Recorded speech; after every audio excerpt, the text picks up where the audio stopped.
students, good morning all of you. I am going to teach English literature of class 4. Class 4 का English literature topic the sleepless moon. पिछले class में मैं इस topic का explain कर चुकी हूँ, उसके बाद एक्सरसाइज करवा चुकी हूँ। एक्सरसाइज सॉल्व हो गया है।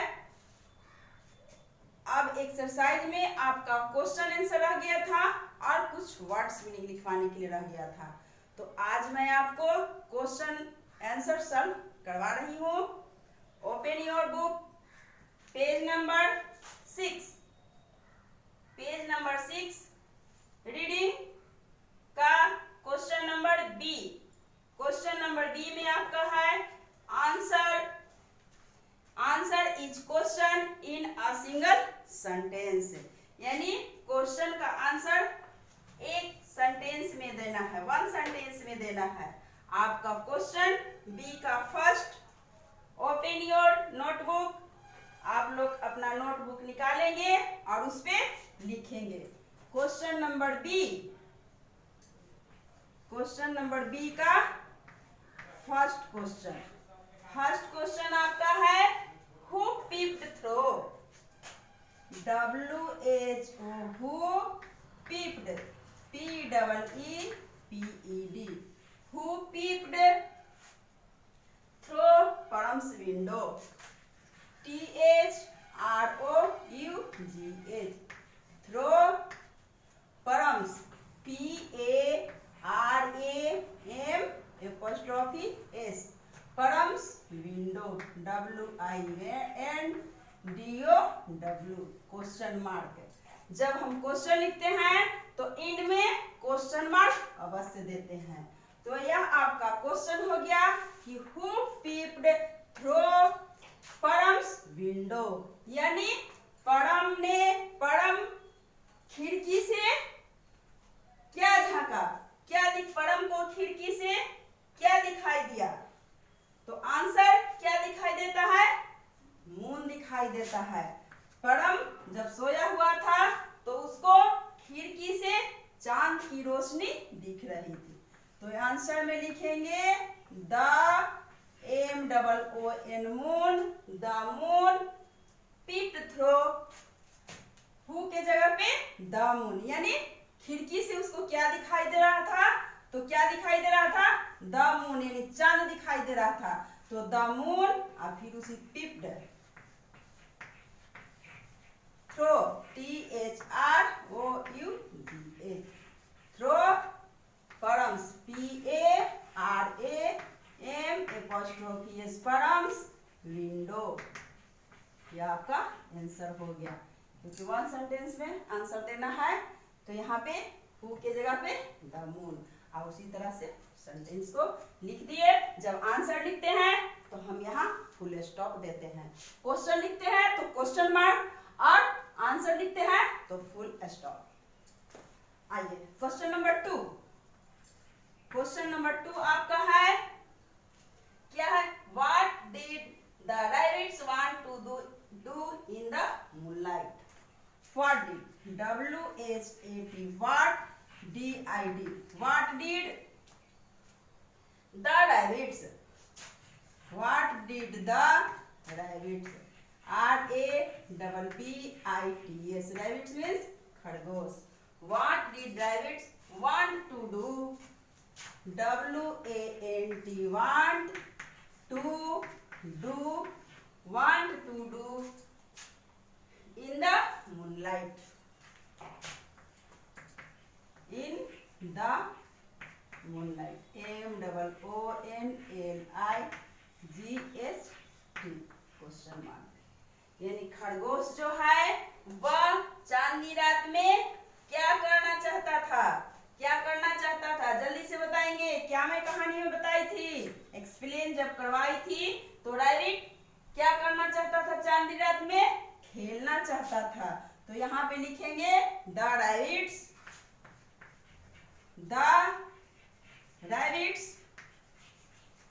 rabbits want to play in the moonlight. The rabbit want the rabbits want to play in the moonlight. Rabbit चांदनी रात में खेलना चाहता था। मून लाइट आपका आंसर हो गया। कहानी को आप लोग समझ में आ गई होगी तो आंसर भी समझ में आ जाएगा, कोई दिक्कत नहीं होगी। अब question number 3, who was sitting on the fence? Who was WHO who WAS was who was sitting on the fence? Sitting on the fence? Question mark. Fence में कौन बैठा हुआ था? फेंस में कौन बैठा हुआ था? फेंस में जल्दी से बताएंगे स्टूडेंट्स, फेंस में कौन बैठा हुआ था? The cat. Very good. कौन बैठा हुआ था? बिल्ली फेंस में बैठी हुई थी।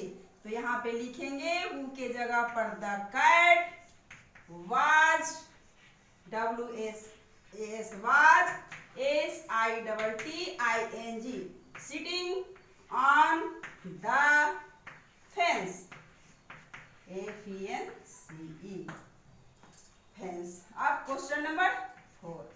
क्वेश्चन नंबर 4 आपका है whom did Param question in the end. WHOM whom DID did whom did Param question in the end. Param question QUES TION question in the end question mark. अब क्या कहता है कि whom did Param question in the end? Param ने अंत में किससे question किया? किससे क्वेश्चन करता है? परम सबसे कहानी के अंत में परम किससे क्वेश्चन करता है? सबसे पहले परम अपनी माँ से पूछता है, उसके बाद उस बगीचे में जाता है तो वह उल्लू देखता है तो उल्लू से क्वेश्चन करता है, तब बिल्ली को फेंस में देखता है तो बिल्ली से क्वेश्चन करता है, उसके बाद कुछ खरगोश को देखा तो खरगोश से भी क्वेश्चन करता है, लेकिन उसको कहीं संतुष्टि नहीं मिलती है। तो स्टोरी के अंत में द स्लीपलेस मून के अंत में वह स्वयं खुद चांद से ही क्वेश्चन करता है, तब उसे संतुष्टि मिल जाती है और जाकर गहरी नींद में सो जाता है। तो यहाँ पे हम लिखेंगे परम क्वेश्चन QUESTIONED परम क्वेश्चन फ्रॉम द मून यानी चांद से, from the moon MOON moon in the end. Param ने अंत में चांद से प्रश्न किया। ये आपका क्वेश्चन आंसर हो गया। Is that clear?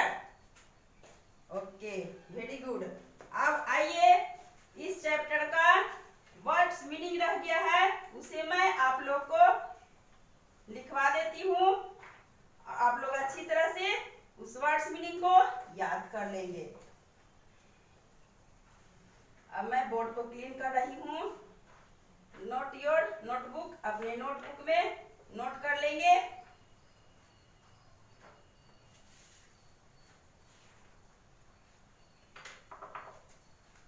अब मैं इसे ब्लैक बोर्ड को क्लीन कर रही हूँ।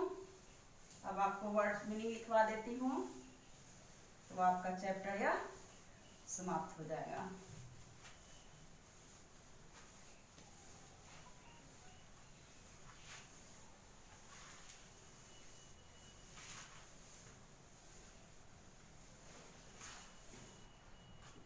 और इसी चैप्टर में कुछ वर्ड्स मीनिंग आया था, उसे मैं लिखवाने जा रही हूँ। The sleepless moon part 4 question answer हो गया। अब word meaning WORD word MEANING। Word meaning means शब्दार्थ। इस कहानी का शब्दार्थ हिंदी में लिखवा दूंगी तो आप लोग अच्छी तरह से इस कहानी को समझ जाएंगे। सबसे फर्स्ट में है full moon, FULL full, MOOL moon. Full moon means क्या होता है? पूर्णिमा। फुल मून मीन्स पूर्णिमा। इस कहानी में पूर्णिमा की रात थी। विंडो, WINDO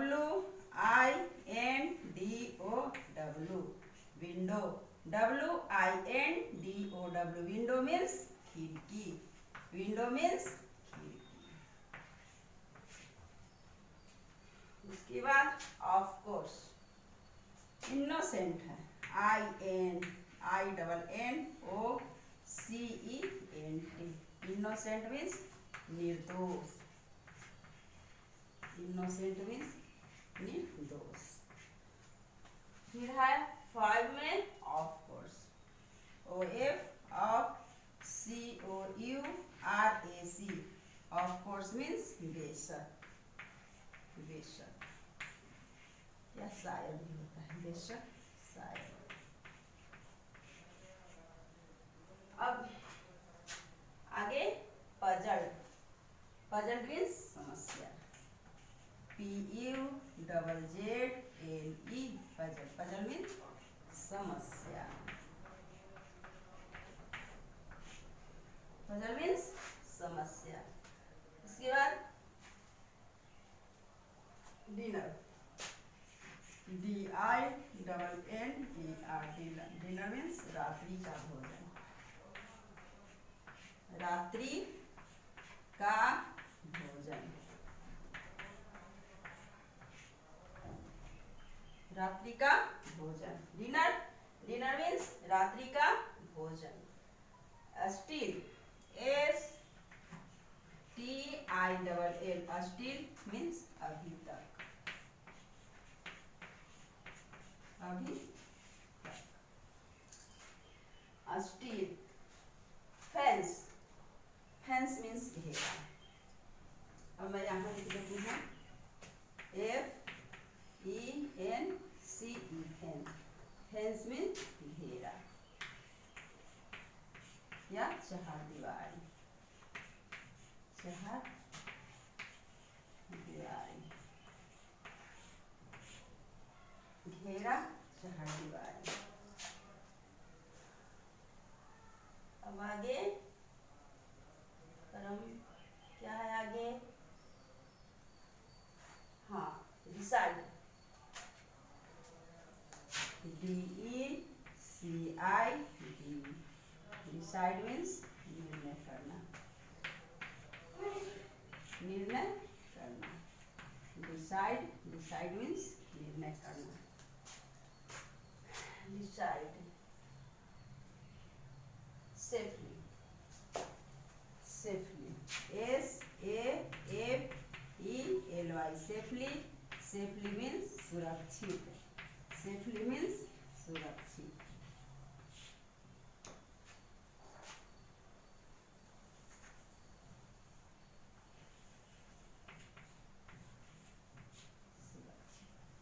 सेफली मीन्स सुरक्षित। अब satisfy, sleeping soundly. Sleeping, SLEEPING sleeping. SOUNDLY sleeping soundly means गहरी नींद। गहरी नींद। जब चांद से परम पूछता है, अंत में किससे पूछता है? चांद से पूछता है, तो उसे संतुष्टि मिल जाती है और वह गहरी नींद में सो जाता है। एक और वर्ड में मैं लिखवा देती हूँ, सेटिस्फाई। सेटिस्फाई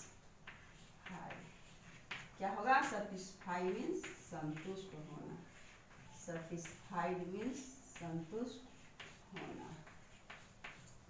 चलिए एक बार देखेंगे वर्ड मीनिंग। मैं आपको बता देती हूँ, उसे आप लोग नोटबुक पर नोट कर लेंगे और इसे याद कर लेंगे। Word meaning, WORD, word, MEANING, word meaning means शब्दार्थ। Full moon, FULL, full, MOON, moon, full moon means पूर्णिमा। फुल मून यानी पूरा चांद, तो पूर्णिमा के दिन पूरा चांद दिखाई देता है, तो फुल मून पूर्णिमा को कहते हैं।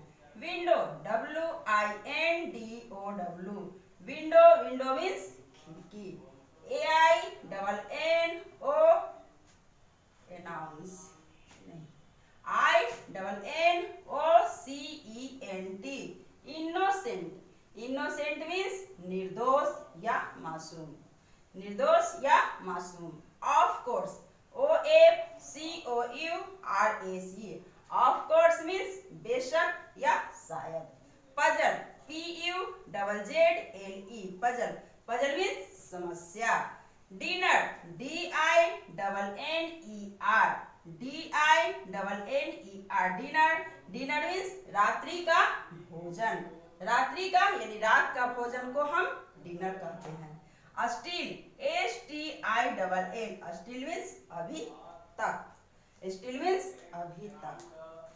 अब है fence, FENCE, fence, fence means घेरा या चहार दीवारी, फेंस मीन्स घेरा या चहार दीवारी।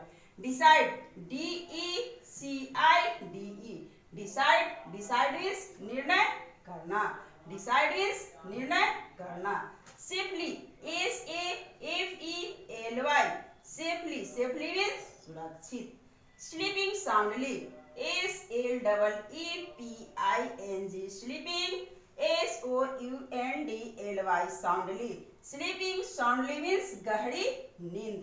Satisfy, SATISFY, satisfy, satisfy means संतुष्ट होना। तो यह आपका वर्ड मीनिंग हो गया। टॉपिक द स्लीपलेस मून का वर्ड मीनिंग लिखवा दिए, क्वेश्चन आंसर हो गया, एक्सरसाइज भी सॉल्व हो गया। ये सारा आज आपका लेटेस्ट रिकॉल का द क्लास 4 स्लीपलेस मून का चैप्टर समाप्त हो गया। इसे आप लोग अपने नोटबुक पे नोट कर लेंगे और अच्छी तरह से पढ़ेंगे, ताकि आपको एग्जाम देने में किसी तरह की कोई परेशानियां ना उठानी पड़े। जब आपको याद रहेगा तो एग्जाम देने में भी बहुत मन लगेगा, बहुत मार्क्स आएंगे। तो इसलिए आप इसे नोटबुक पर नोट करके और पढ़ेंगे। अब मैं अगले क्लास में आप लोगों से मिलूंगी एक नए चैप्टर और नए जोश और उमंग के साथ। That's all. Thank you.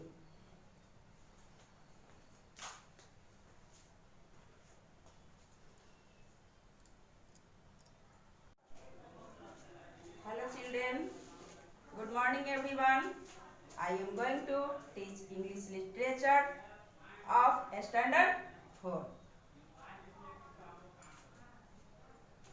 Today's topic, the sleepless moon. Sleepless moon का पार्ट 3, पिछले क्लास में मैं द स्लीपलेस मून का एक्सप्लेन स्टोरी का कर चुकी हूँ, उसका एक्सरसाइज भी सॉल्व करवा चुकी हूँ। कुछ एक्सरसाइज रह गए हैं, आज मैं उसको सॉल्व करवाने जा रही हूँ। Listen to me carefully, open the book, open your book, page number है 7, open your book, page number 7। Grammar का क्वेश्चन नंबर बी, ग्रामर का question number B,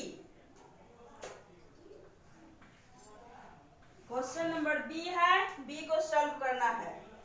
complete the sentences with appropriate collective nouns, complete the sentences with appropriate collective noun, यानी इस sentence को complete करना है collective noun को भरकर, collective noun को भरकर इस सेंटेंस को कंप्लीट करना है। क्वेश्चन नंबर बी का 1 है। ओपन योर नोटबुक, नोटबुक पर नोट करेंगे। क्वेश्चन नंबर बी का 1, a shepherd managed, a shepherd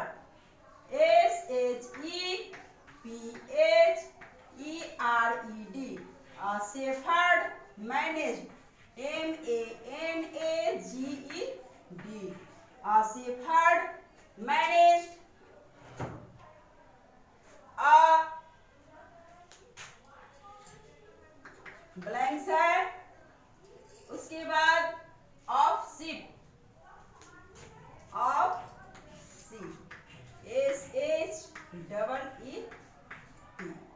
bracket के अंदर 2 दिया हुआ है, उसको चूज करके सही भरना है। Pack, PACK, pack, flock, FLOCK। तो यहाँ पे a shepherd managed of sheep, तो शिप भेड़ियों के झुंड को क्या कहते हैं?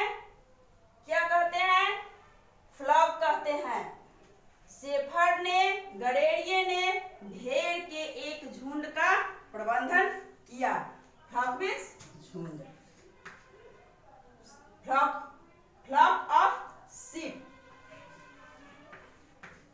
भेड़िए ने, a shepherd managed a flock of sheep, भेड़िए शेफर्ड ने भेड़ के एक झुंड का प्रबंधन किया, मैनेज किया।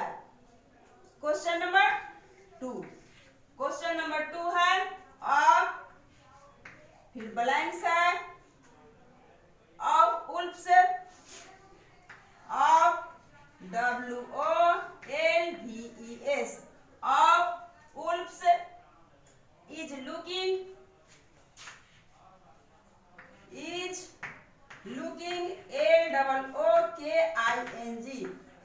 LOOKING, is looking for the prey,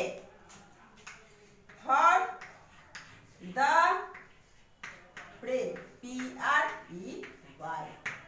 अब इसमें कलेक्टिव नाउन दिया हुआ है, उसको भरना है चूज करके। Right, pack,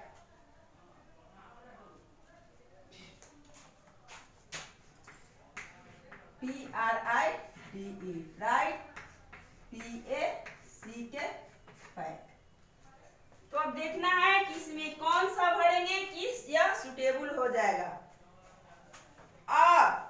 blanks of Wolves is looking for the prey, तो पैक ऑफ वुल्व्स यानी भेड़ियों का एक packet,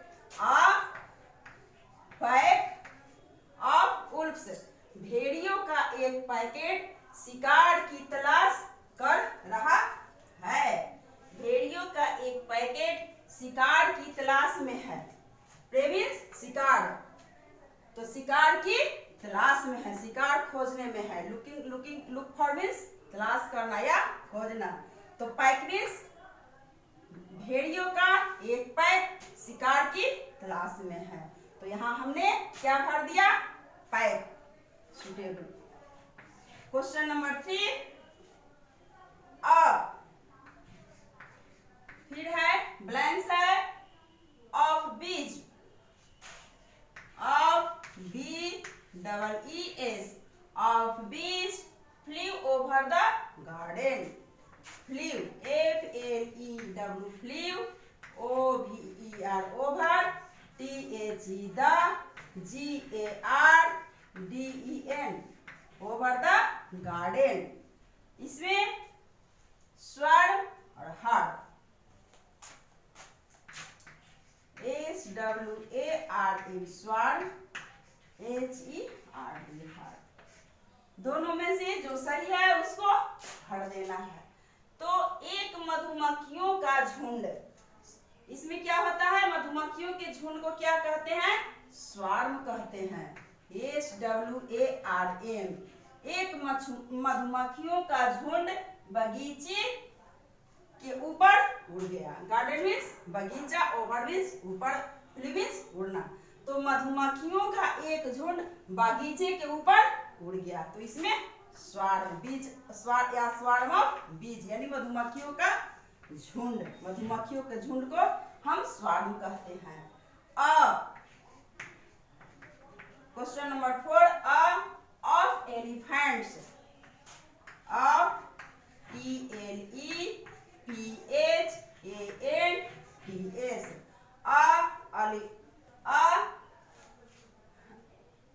blanks of elephants ate away,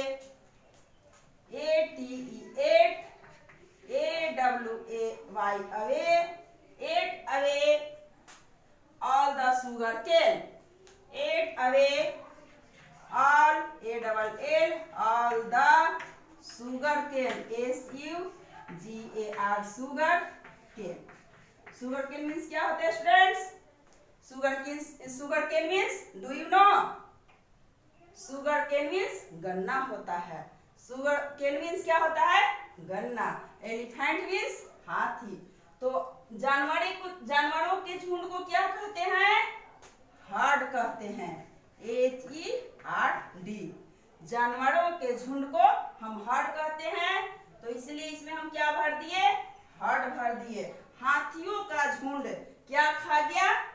गन्ना खा गया।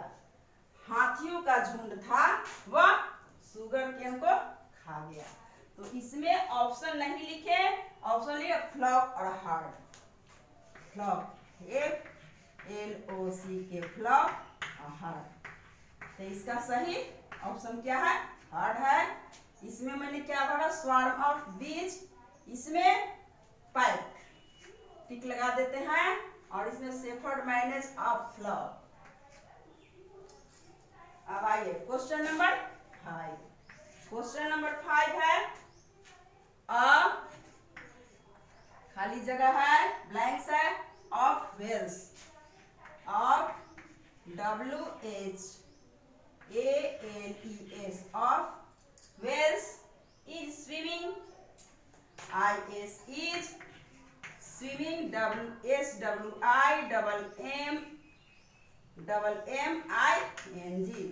SWIMMING, swimming in the sea, swimming in the sea। Option आपका है, ऑप्शन है school class, school SCHOOL, school और CLASS। तो मछलियों के झुंड को हम क्या कहते हैं? मछली है, व्हेल मछली है, तो वह समुद्र में तैर रही है, तो मछलियों के झुंड को हम स्कूल कहते हैं, स्कूल SCHOOL। मछलियों के झुंड को हम क्या कहते हैं? स्कूल कहते हैं। कि मछलियों के झुंड जो है वह समुद्र में तैर रही हैं, वह समुद्र में तैर रही हैं। अब आपका क्वेश्चन नंबर बी सॉल्व हो गया। अब हम लोग क्वेश्चन नंबर सी को सॉल्व करने जा रहे हैं। मैं ब्लैक बोर्ड साफ किए देती हूँ। क्वेश्चन नंबर सी सॉल्व करने के लिए आप लोग नोटबुक पर नोट करते जाएंगे।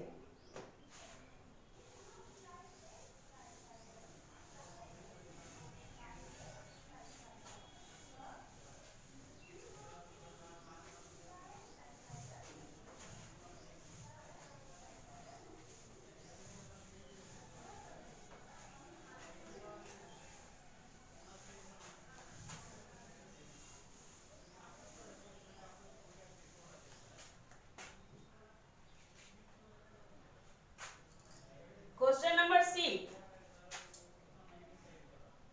Listen me carefully. Question number C.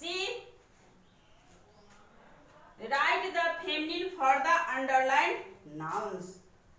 यानी जो नाउन को अंडरलाइन किया हुआ है उसका क्या लिखना है? फेमिनिन यानी स्त्रीलिंग। फेमिनिन मीन्स स्त्रीलिंग। मैस्कुलिन लिखा हुआ है उसका फेमिनिन लिखना है। तो सी का क्वेश्चन नंबर सी का फर्स्ट क्वेश्चन क्या? His grandfather, HIS, his grandfather, GRAND, grand Father. His grandfather. His grandfather is a retired. Is a retired. R-E-T-I-R-E-D. Retired army officer. A-R-M-Y. Army officer. O-F-F-I-C-E-R. His grandfather. His grandfather is a retired army officer. उसके दादाजी army officer के retired हैं, माने army थे, army officer थे, वह retired हो चुके हैं। तो ग्रैंडफादर को अंडरलाइन किया हुआ है, इसका क्या लिखना है? फेमिनिन लिखना है। ग्रैंडफादर मीन्स दादाजी, तो इसका फेमिनिन क्या होगा स्टूडेंट्स? दादी जी, यानी ग्रैंड मदर। क्या होगा? Grand mother. GRAND, grand, MOTHER, grand mother. अब क्वेश्चन नंबर 2। क्वेश्चन नंबर 2 आपका है Ramesh, RAMESH, Ramesh, apostrophe S, nephew, NEPHEW, nephew, works in the police. वर्क्स, WORKS, works, INTHE, the, in the police, POLICE। यानी रमेश की भतीजी, Ramesh apostrophe S, Ramesh nephew works in the police. Ramesh की जो है नेफ्यू मीन्स, सॉरी भतीजी नहीं, भतीजा होता है। रमेश का भतीजा क्या पुलिस में काम करता है। तो यहाँ नेफ्यू को अंडरलाइन किया हुआ है, इसका क्या लिखना है स्टूडेंट्स? क्या लिखना है? फेमिनिन लिखना है। तो भतीजा का फेमिनिन क्या होता है? भतीजी। तो इंग्लिश में भतीजी को हम क्या कहते हैं? नाइस कहते हैं, NIEC, नाइस। तो नेफ्यू का feminine nice. Question number 3। Question number 3, my father in law, MY, my father, FATHER, father hyphen in law. Father in law is a well educated person. Is a well, WELL, well educated, EDUCATED, educated person, PERSON. My father-in-law is a well educated person. यानी मेरे father in law, father in law means ससुर, father in law means ससुर, ससुर को English में father in law कहा जाता है। तो my father in law is a well educated person, यानी मेरे ससुर जो हैं जो अच्छे शिक्षित व्यक्ति हैं। तो फादर इन लॉ अंडरलाइन किया हुआ है, इसका फेमिनिन लिखना है। तो फादर इन लॉ मीन्स ससुर, तो ससुर का फेमिनिन क्या होगा? सास। ससुर का फेमिनिन सास होगा। तो सास को इंग्लिश में हम क्या कहेंगे? Mother in law, MOTHER, mother hyphen in law. Attention please students, यहाँ पे ध्यान देने की बातें हैं। फादर इन लॉ, फादर के बीच में हाइफन और इन के बीच में हाइफन देना जरूरी है, तभी यह सही वर्ड होगा, वरना आपका वर्ड गलत हो जाएगा। फादर इन लॉ लिखते समय फादर के बीच में हाइफन और इन के बीच में हाइफन अवश्य देंगे, नहीं तो आपका यह वर्ड गलत हो जाएगा। यहाँ वेल एजुकेटेड, वेल एजुकेटेड के बीच में भी हाइफन देना परम आवश्यक है। उसी तरह से mother in law, mother in law means सास, यहाँ भी मदर के बीच में मदर इन के बीच में हाइफन और यहाँ भी हाइफन, यानी मदर के बाद बीच में मदर इन के बीच में हाइफन और यहाँ भी लॉ के पहले हाइफन देना अति आवश्यक है। यदि हाइफन नहीं देते हैं तो आपका गलती हो जाएगा। इसलिए आप लोग ध्यान देंगे कि जब भी हम फादर इन लॉ लिखे, मदर इन लॉ लिखे, वेल एजुकेटेड लिखे तो बीच में हाइफन देना नहीं भूलें। अब क्वेश्चन नंबर 4, क्वेश्चन नंबर 4 आपका है the king is kind. The king KING king is kind KIND। The king is kind towards his subject, towards TOWARDS towards his subject SUBJECT subject। The king is kind towards his subject। King means राजा। राजा जो है अपने विषय के प्रति क्या है? दयालु है। राजा अपने विषय के प्रति दयालु है। तो यहाँ पे किंग को क्या अंडरलाइन किया हुआ है, तो इसका फेमिनिन लिखना है। तो किंग का फेमिनिन क्या होगा स्टूडेंट्स?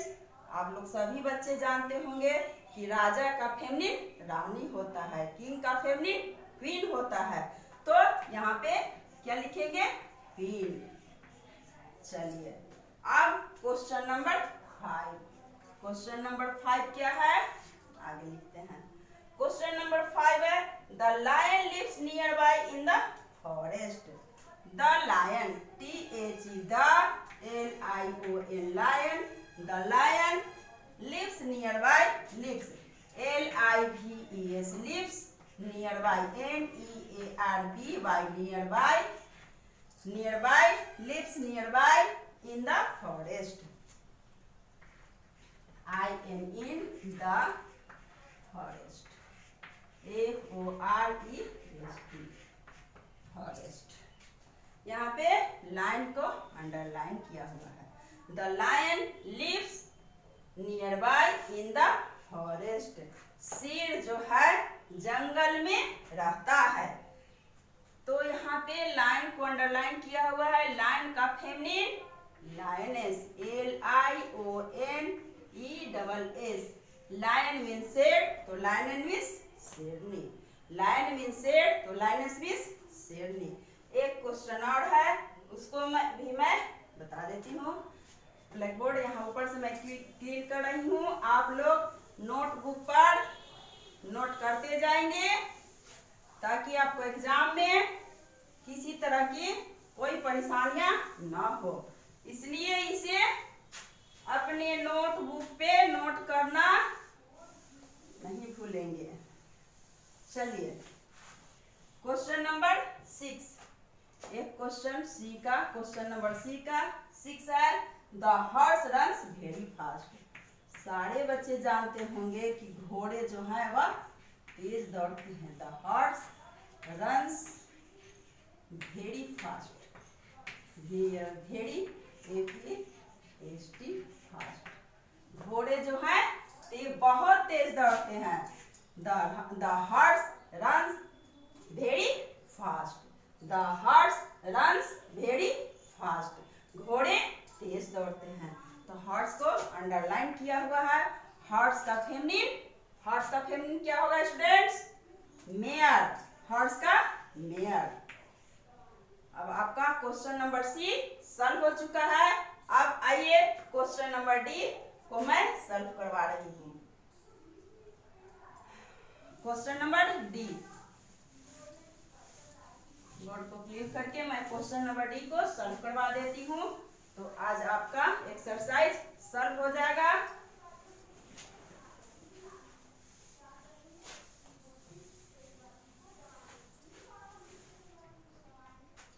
Question number D. अब देखिए ध्यान दीजिए डी में क्या करना है। डी में क्या करना है आपको? Make adverbs from the adjective by adding either ly और विदाउट ILY। यानी यहाँ पे आपको एडजेक्टिव दिया हुआ है, उसमें या तो ly और ILY लगाकर बनाना है। क्या बनाना है? मेक एडवर्ब्स यानी क्रिया विशेषण बनाना है। एडवर्ब्स मीन्स क्रिया विशेषण होता है। तो एडजेक्टिव से जब हम विशेषण से एडजेक्टिव से एडवर्ब बनाते हैं तो उसमें अधिकांशतः मोस्ट नाउन में एल-वाई या आई-एल-वाई लगाकर बनाया जाता है। तो क्वेश्चन नंबर डी का 1 eager, EAGER eager. Question number 2 real. Question number 1 है ईगर, 2 है रियल, REAL रियल। उसके बाद क्वेश्चन नंबर 3 में एंग्री है, ANGRY एंग्री। क्वेश्चन नंबर 4 में rare. Question number 4 rare, RARE rare. Question number 5 lazy, LAZY lazy. Question number 5 lazy. Question number 6 carefully. Question number 6 CARFUL careful. Question number 7 dream. Question number 7 है dream, DREAMY dreamy. Question number 8 में है